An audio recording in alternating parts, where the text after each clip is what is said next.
Hey guys! In today's video, I'm going to share a recipe for an organic, zero-waste lip balm that is healing for conditions such as eczema, psoriasis, severe dry lips, and lips that are itching and peeling.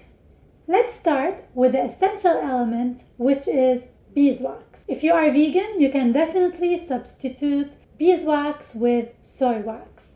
But in this video, I will be sharing with you the great benefits of beeswax. Firstly, it attracts water molecules and locks in the moisture. It also soothes itching and it's anti-allergenic. It also contains vitamin A, which I will get back to in a second. And it smells so amazing with a hint of honey. Not only am I using this ingredient for its benefits, but it's also going to harden the lip balm. So the more beeswax you put, the harder the balm gets. And I personally prefer to put equal ratio of beeswax to oil. So I grated 3 tablespoons of beeswax and I put it in the microwave. The second ingredient is coconut oil. It's great because it's antibacterial and antifungal. It's moisturizing and smells really good.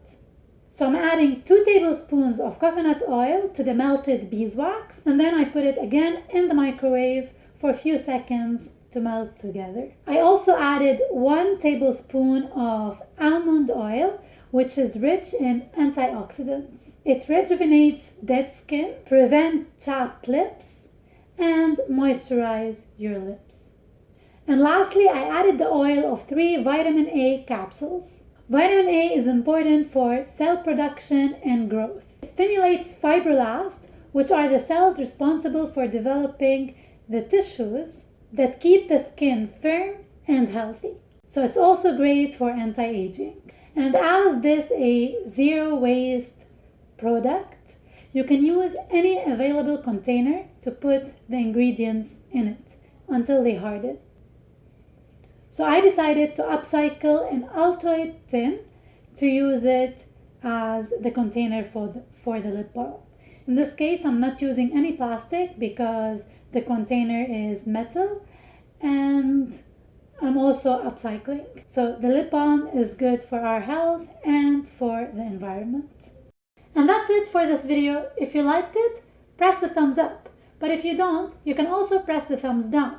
And don't forget to tell me why in the comments. And if you have any question, don't hesitate to ask and I will answer in the comments, or I will make a new video answering your question. Don't forget to hit the subscribe and the notification bell to see all my upcoming videos. And I will see you soon. Bye!